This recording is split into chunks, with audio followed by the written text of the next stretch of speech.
Assalamualaikum warahmatullahi wabarakatuh. Salam rahayu, rahayu, rahayu.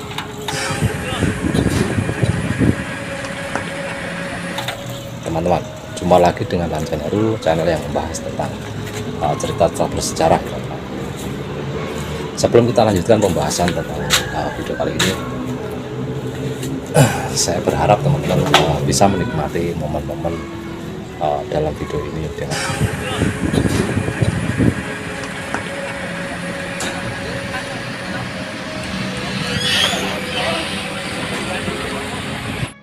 teman-teman.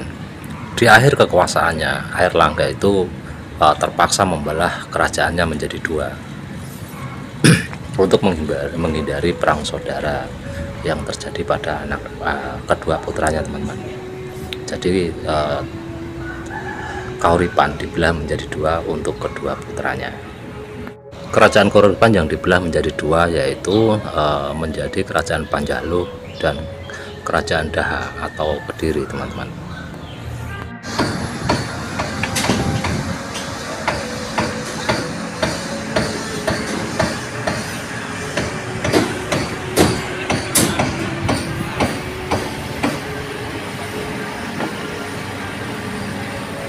Teman-teman, meskipun pembelahan kerajaan ini dibagi menjadi dua dengan adil, teman-teman, tetapi apa yang dilakukan oleh Airlangga untuk memecah atau mencegah terjadinya perang saudara ternyata gagal. Kedua kerajaan ini terus berperang.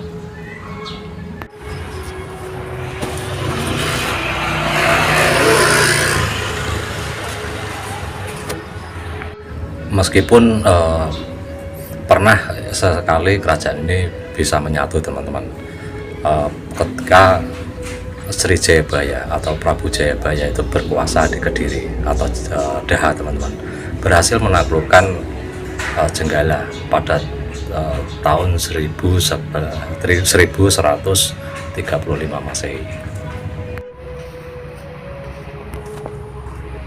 Teman-teman, penyatuan dua kerajaan ini tidak pernah berlangsung lama, teman-teman. Ketika di akhir kekuasaan Prabu Jayabaya itu kembali kerajaan Jenggala itu melepaskan diri dari Daha ataupun dari Kediri,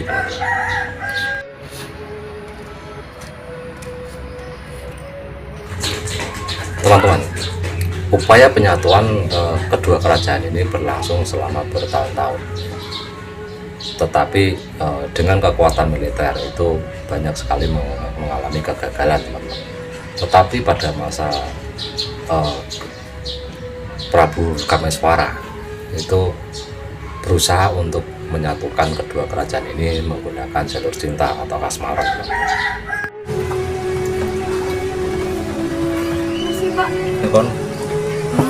teman-teman.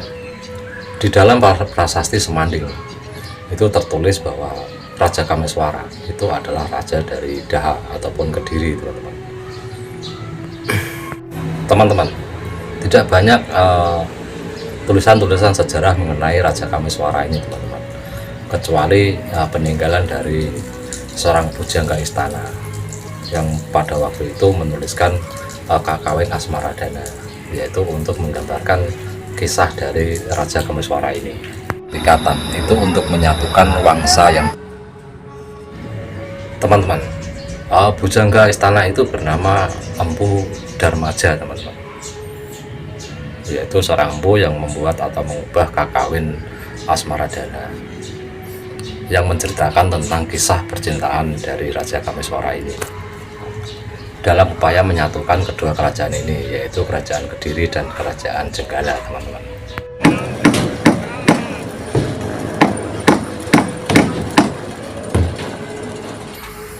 Teman-teman, Kakawin Asmaradana itu bercerita tentang seorang dewa cinta, yaitu Dewa Kana, yang berusaha membangunkan tapa dari Dewa Siwa, teman-teman. Akibat yang harus ditanggung oleh Dewa Kama atau Dewa Cinta itu, teman-teman, harus terbakar oleh sorot mata ketiga dari Dewa Siwa. Kemudian istrinya, yaitu Dewi Ratih, itu ikut menceburkan diri di dalam kobaran api. Mereka berdua itu mati secara bersama-sama di dalam kobaran api yang tercipta dari mata ketiga Dewa Siwa.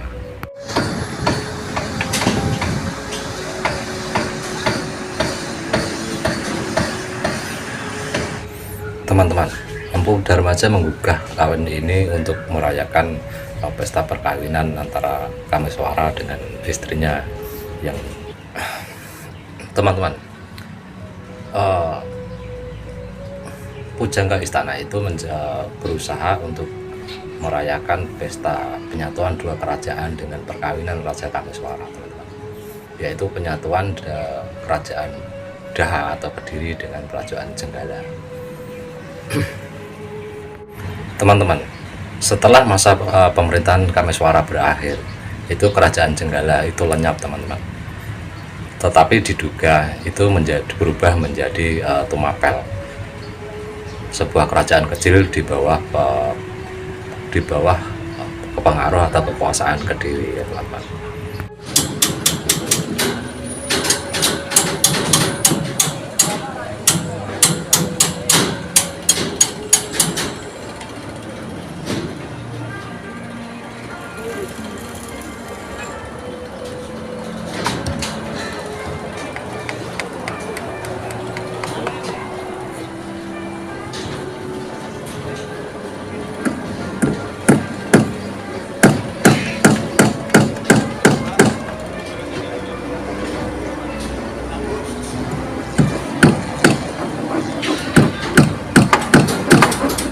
Teman-teman, meski begitu masyarakat Jawa kuno itu selalu tetap mengenang kisah percintaan antara Kameswara dan Kirana.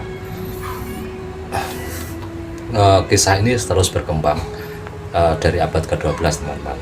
Puncaknya pada abad ke-15, yaitu pada masa Majapahit. Itu kisah ini bisa menyebar luas sampai ke luar daerah, keluar Nusantara, teman-teman. Di Jawa sendiri kisah ini lebih dikenal, salah satunya adalah kisah Panji Asmarobangun, dan masih ada lagi yang lainnya, teman-teman.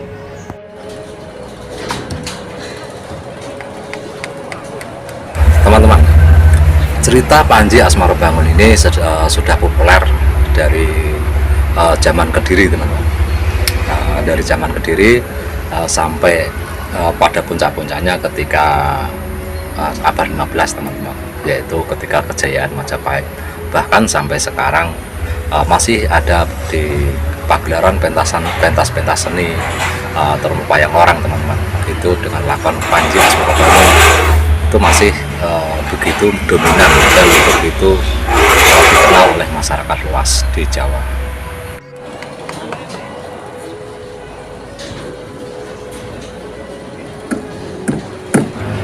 Teman-teman, sejak dari cerita Kameswara dan teman-teman, sejak dari percintaan Kameswara ini itu terdapat di relief-relief candi-candi Majapahit. Hampir semua candi-candi peninggalan Majapahit itu ada relief-relief tentang percintaan mereka, yaitu penyatuan antara Kediri dengan Jenggala.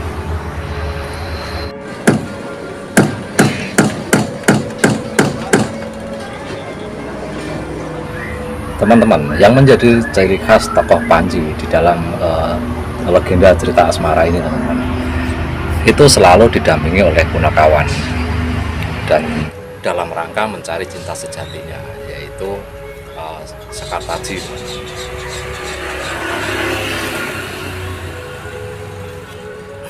yaitu seorang putri dari Jenggala.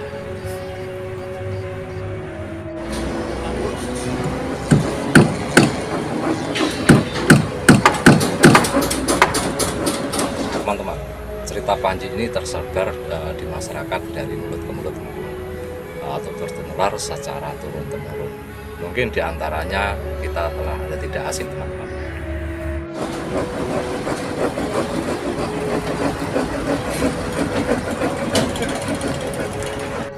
Teman-teman, cerita rakyat yang mengambil kisah dari Panji atau Kameswara, teman-teman, itu diantaranya adalah Panji Asmarobangun, Cindelaras, Endet,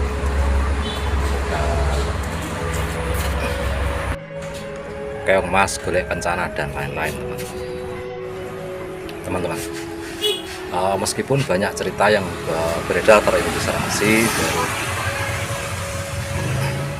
teman-teman, meskipun banyak cerita yang beredar yang terinspirasi dari kisah Panji Asmara Bangun ini teman-teman, tetapi pada dasarnya kisahnya itu sama, yaitu dua orang kekasih yang dipisahkan dan kemudian melalui perjuangan untuk tetap bersama teman-teman. Kisah asmara Panji ini pun menyebar kemana-mana teman-teman, ke seluruh Nusantara, bahkan ke Asia Tenggara, di antaranya ke Malaysia, ke Singapura, ke Brunei, ke Thailand, ke Vietnam, dan mungkin ke Kamboja dan lain-lain. Cerita Panji ini yang menyebar ke seluruh Nusantara, bahkan sampai ke Asia Tenggara, ini berkembang memang dari mulut ke mulut dan mampu menyatukan Asia Tenggara dengan balutan budaya. Meskipun demikian, tetapi di masing-masing daerah itu cerita tentang percintaan Panji ini memiliki nama yang berbeda-beda, sesuai dengan keadaan dan tradisi adat masing-masing. Tetapi semua itu mengambil inspirasi dari kisah percintaan dari Kang Asmara atau Panji Asmara Bangun. Cerita itu mampu beredar ke seluruh Nusantara. Itu akibat dari ekspansi Majapahit, perluasan kekuasaan Majapahit ketika masa jayanya. Itu secara tidak langsung kebudayaan, terutama kidung-kidung tembang warisan leluhur terdahulu, itu juga ikut dikenal di wilayah lain di mancanegara. Dalam teman-teman, di video kali ini cukup sampai di sini dulu yang bisa saya sampaikan. Mudah-mudahan yang bermanfaat ya teman-teman. Sampai jumpa di video yang akan datang. Wassalamualaikum warahmatullahi wabarakatuh. Salam Rahayu.